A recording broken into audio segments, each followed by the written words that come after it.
Is one of the most powerful netbooks from 2010 still worth it in 2020?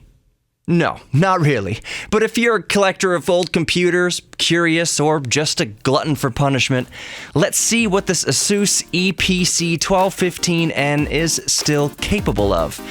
The rest of this video is only for the naughty, because this is really going to hurt.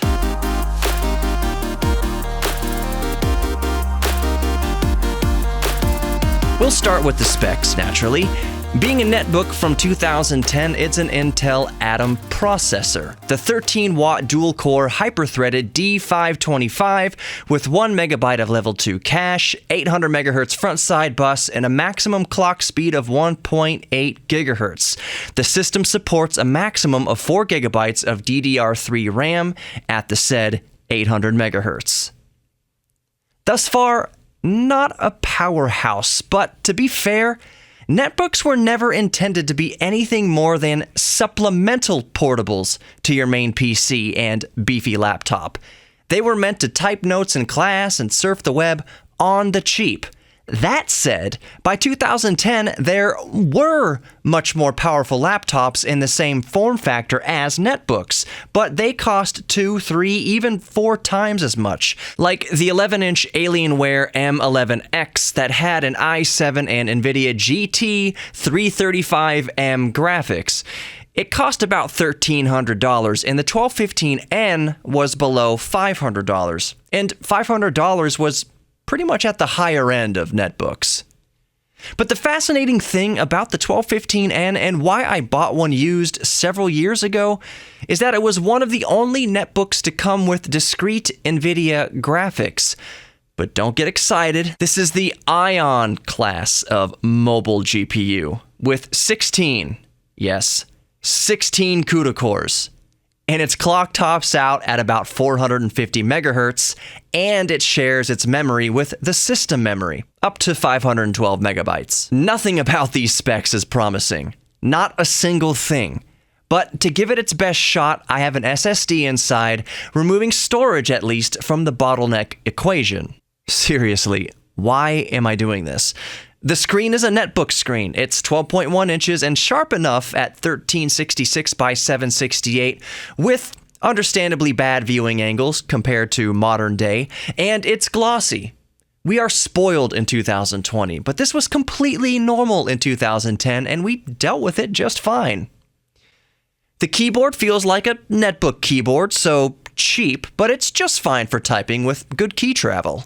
It's got a 0.3 megapixel webcam, and the nicest thing to say about it is that it came with a security slider. As for form factor, it was very small for its era, but it's a straight up thick boy today. While RAM is easily accessible, nothing else is. Now this is par for the course with netbooks. Most were never designed with upgradability in mind. Swapping the hard drive, for instance, in the 1215N requires full removal of the keyboard. Now, it's not the most difficult thing in the world to do, but it's still annoying nonetheless. It does, however, have enough ports to make a MacBook feel insecure. But Wi-Fi is still only 2.4 GHz, B, G, and N. No 5 GHz here. So we've gone over specs in I/O. Let's see how she actually performs. I've got the latest updated version of 64-bit Windows 10 loaded, but before you scoff, yes, I load up Windows 7 in a few minutes, but let's just see how it handles Windows 10 first. And the answer is, as you would imagine, not great at all. Without beating around the bush, Asus has ended support for the 1215N a long time ago, with zero driver support past Windows 8.1. So getting any drivers to play nice with Windows 10 is a fool's errand and a complete nightmare. This fact, coupled with the fact that Windows 10 is constantly running background tasks, means that the Nvidia ION is under-supported and the hyper-threaded dual-core Atom CPU is constantly working. Here, bite down hard on this and let's run a Cinebench benchmark. These results are so terrible they seem impossible, but I assure you they are not. When is the last time you've seen double-digit Cinebench CPU scores on all cores? That's not even single core. Shh, ignore the GPU score and maybe it won't see us. Alright, let's take an epidural and try some gaming and emulation. Hopefully your insurance covers local anesthesia. You know, there's a problem when even Game Boy emulation can't run at full speed. Yet, that's where we are so far. Of course, nothing gets better jumping to 16-bit, but let's try some SNES anyway. And believe me, I've tried everything in the settings to try and milk better results. Nothing helped. It mostly just made things worse. Maybe PSP emulation will surprise... Nope. Again, no matter the settings tinkering, it just won't work. Okay, so emulation is one thing. What about something more optimized on Steam? Frankly, if Undertale didn't work, I'd probably throw this thing out the window. Fortunately, it works fine, as does Castle Crashers. Now, Simple Planes is a very light 3D game, and yeah, just atrocious. Dare I even attempt to load Rocket League? Holy crap! It's still unplayable, but 20 frames per second? That's freaking sorcery. Alrighty then. What about benchmarking something from 2012, like Resident Evil 6? Yeah, let's just never speak of this again. What about YouTube at 720p? Nope. 480p is barely just meh. Lots of drop frames. What about audio editing a podcast? Seems easy enough. You know what? It's actually not bad, all things considered. But podcasting doesn't really take much. So, going by Windows 10 operation, this 10-year-old netbook is almost completely useless and an almost complete disaster in terms of usability. But let's give it the benefit of the doubt that all boils down to lack of driver support. What if we roll back the hands of time just slightly and install the much more appropriate 64-bit Windows 7? Let's do that now. While Asus has understandably ceased updating drivers past Windows 8.1, all of the drivers for Windows 7 are still readily available.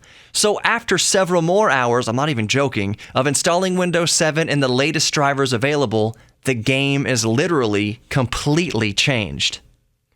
With some fiddlings of settings, Game Boy, Game Boy Color, Game Boy Advance, NES, all are darn near perfect and running at 100%. A very welcome surprise. Well, compared to Windows 10 on this machine. Even Yoshi's Island on SNES is a buttery smooth 60 frames per second, again, with some tinkering in video settings, like reducing resolution, for instance. But what about PSP? Hey, it actually loads.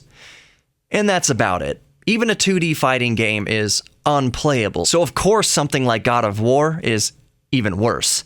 No amount of tinkering in settings helped.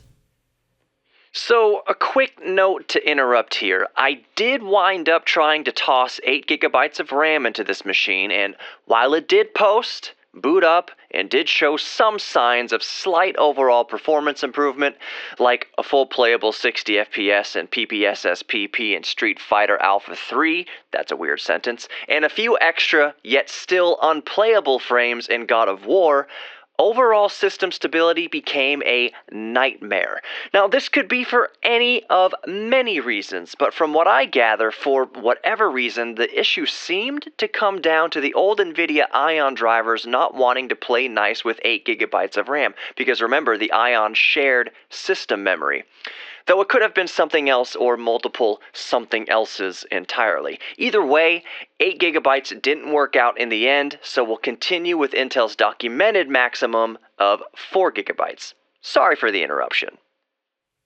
So we know there's no prayer that anything like PlayStation 2 or GameCube would work, but I tried Nintendo 64 for giggles and was pleasantly surprised to see a solid 60 frames per second in Mario 64, though I'm sure mileage would vary.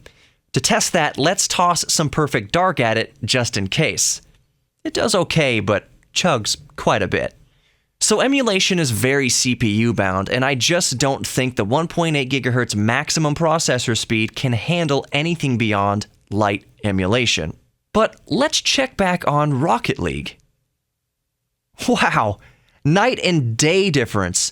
Hovering around 30 FPS or so, I'd say it's playable in an absolute pinch for offline play, and maybe for only a few minutes at a time, because anybody used to playing at crank settings at 60 frames per second, 120 frames per second, 144 and onward, yeah, we won't be able to stomach much 30 frames per second for long.